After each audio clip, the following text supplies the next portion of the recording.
Assalamualaikum, halo everyone. Kembali lagi bersama aku, Adian Kartika. Tapi kali ini aku mau bahas tentang hijrah. Teng teng teng. Wih, keren banget gak sih bahasan kita tentang hijrah? Ngomong-ngomong hijrah nih ya, kalian pernah gak sih ngerasain kayak ya Allah pengen hijrah gitu, tapi gak tahu mau mulai dari mana? Atau ya Allah ini aku udah hijrah loh, tapi kok cobaan masalah dalam hidup makin banyak sih. Nah, kalau kalian ngerasain itu, maka podcast ini cocok banget buat kalian.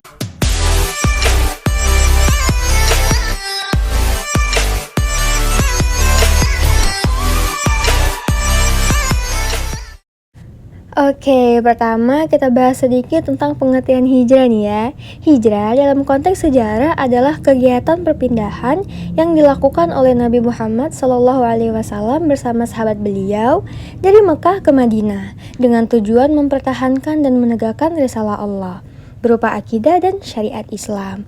Nah, seseorang dikatakan hijrah jika telah memenuhi dua syarat, yaitu pertama, ada sesuatu yang ditinggalkan, dan kedua, ada tujuannya.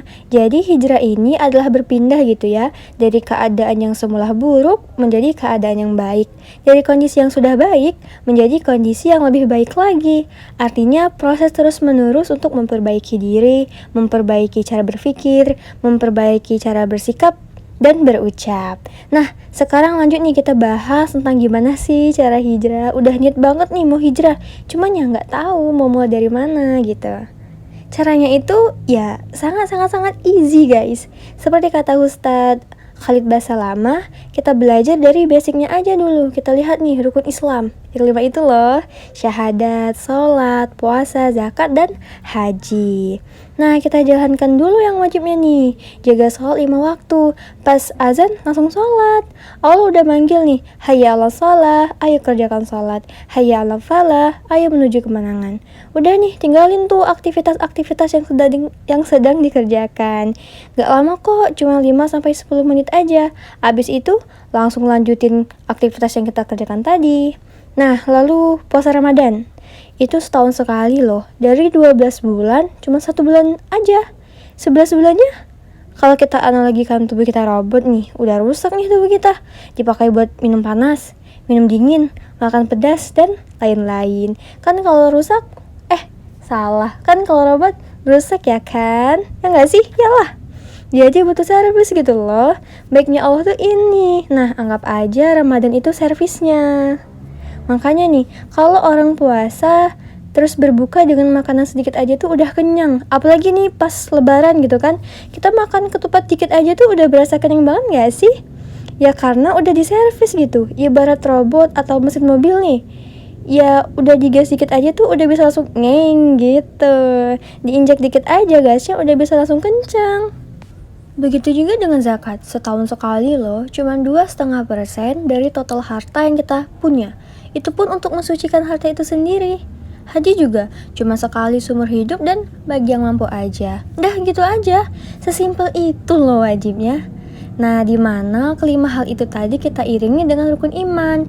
Salat, kita yakin Allah itu ada. Malaikat mencatat, memang turun dalam kitab Al-Quran, disampaikan oleh Nabi Muhammad SAW, dan kita terima pahalanya setelah hari kiamat nanti. Serta kita juga harus yakin nih dengan takdir Allah, mau itu baik atau buruk menurut kita, ya kita terima aja dan yakin dengan ketetapan Allah. Kalau nikmat kita bersyukur, kalau cobaan ya kita bersabar.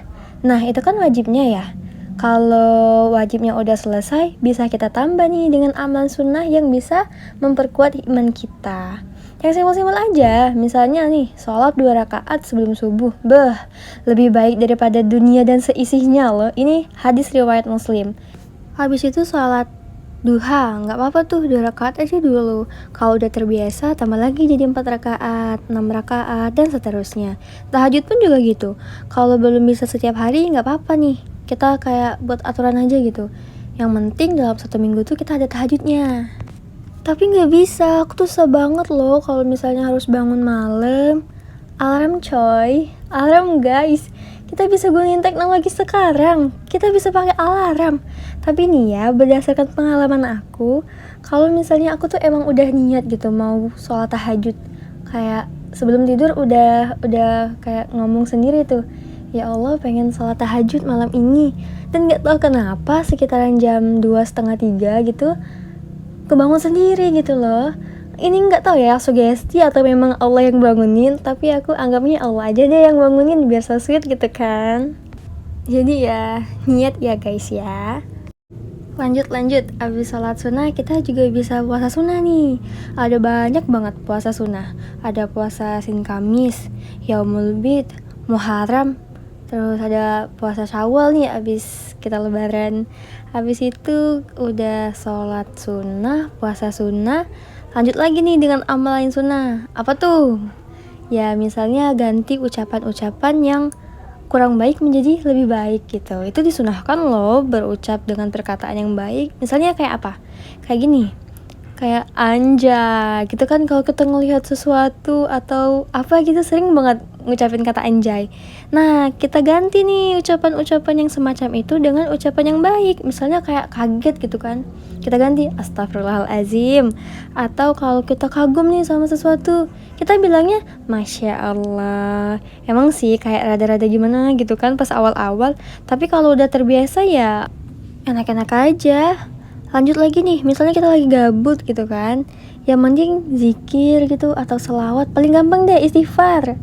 Jadi kan kalau kita lagi gabut, daripada ngelakuin hal yang gak faedah, yang gak ada manfaatnya, ya lebih baik kita zikir gitu loh, kita istighfar. Jadi kalau misalnya gabut, kita ngurangin dosa gitu, atau enggak kita ya dapat pahala guys. Nah, untuk semangat menjalani yang wajib, yang sunnah tadi, kalau aku cari tahu nih manfaat-manfaat atau kebaikan-kebaikan dan pahala-pahala dari ibadah tersebut. Misalnya sholat gitu kan, apa nih manfaatnya untuk kesehatan? Apalagi kalau sujud, wah bagus banget guys buat kesehatan. Sholat malam apalagi. Terus kalau puasa tuh manfaatnya apa? Ngafal, ngaji, nilai pahalanya itu gimana. Kalau kita udah tahu nih manfaat, nilai pahalanya sebesar apa, ya pasti kita semangat dong ngejalaninnya. Dan satu lagi, niat. Ya karena sesungguhnya setiap amalan itu tergantung pada niatnya, dan setiap orang akan mendapatkan apa yang ia niatkan. Siapa yang hijrahnya karena Allah dan Rasulnya, maka hijrahnya untuk Allah dan Rasulnya. Siapa yang hijrah karena mencari dunia atau karena wanita yang ingin dinikahinya, maka hijrahnya kepada yang ia tuju. Hadis riwayat Bukhari nomor 1 dan Muslim nomor 1907. Oke deh, kita kerjain nih, apalagi sholat mantep, tepat waktu, gak pernah bolong, sunnahnya juga udah dikerjain. Tapi yang bikin heran nih, kok makin hijrah malah makin banyak masalah gitu kan. Ini nih yang bikin iman turun, iman goyah, sampai kayak mikir, udah males capek hijrah, banyak masalah, makin banyak loh, kesel gitu kan. Hijrah kok nambah banyak masalah sih. Padahal loh, bentuk ujian dan cobaan yang semakin banyak itu bentuk dan tanda cintanya Allah sama kita. Sadar gak sih kita tuh banyak dosa? Karena kita udah semakin dekat nih sama Allah. Ya kali Allah mau hamba dia sayang masih ngerasain neraka? Ya enggak lah. Makanya nih Allah beri kita ujian untuk apa? Untuk menghapus dosa-dosa kita tadi. Sekedar flu atau kaki kepentok aja nih, saat kita merasa sakit, Allah gugurin tuh dosa kita. Baik banget kan Allah. Seperti hadis riwayat Bukhari nomor 5660, tidaklah seseorang itu tertimpa suatu penyakit dan sejenisnya, melainkan Allah akan menggugurkan dosa bersamanya seperti pohon yang menggugurkan daun-daunnya. Dan gak cuman itu loh guys, selain dosa kita yang tadi terhapus, Allah tuh juga udah nyiapin hal-hal indah yang bahkan sebelumnya tuh gak bakal kita duga loh. Syaratnya apa? Ya sabar.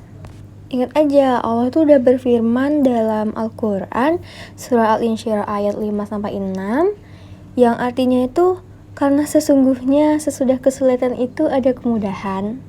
Sesungguhnya sesudah kesulitan itu ada kemudahan. Allah tegasin 2 kali loh di ayat ini. Jadi ya gak perlu takut gitu loh, banyak musibah, banyak masalah. Udah, kalau kita bersabar pasti bakal Allah ganti dengan hadiah yang lebih indah loh. kalau banyak masalah, banyak cobaan, banyak ujian, Allah tuh gak bakal ngebiarin kita, gak bakal ninggalin kita. Apalagi kalau gitu udah bergantung gitu sama Allah, pasti Allah kasih kemudahan, pasti Allah kasih solusi. Gak mungkin banget Allah ngasih cobaan itu di luar kemampuan kita tuh, gak mungkin guys. Tapi cobaan tuh bener-bener banyak banget. Mulai dari hinaan dari lingkungan, dijauhin orang terdekat, keluarga, teman. Bahkan aku tuh kehilangan pekerjaan.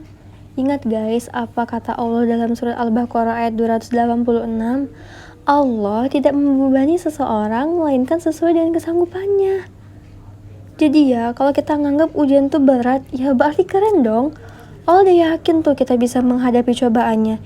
Ya kali Allah yakin tapi kitanya enggak. Ujian dan cobaan itu tidak akan berhenti sampai Allah mencabut segala kenikmatan dunia dengan kematian guys. Jadi ya kita bakal diuji terus.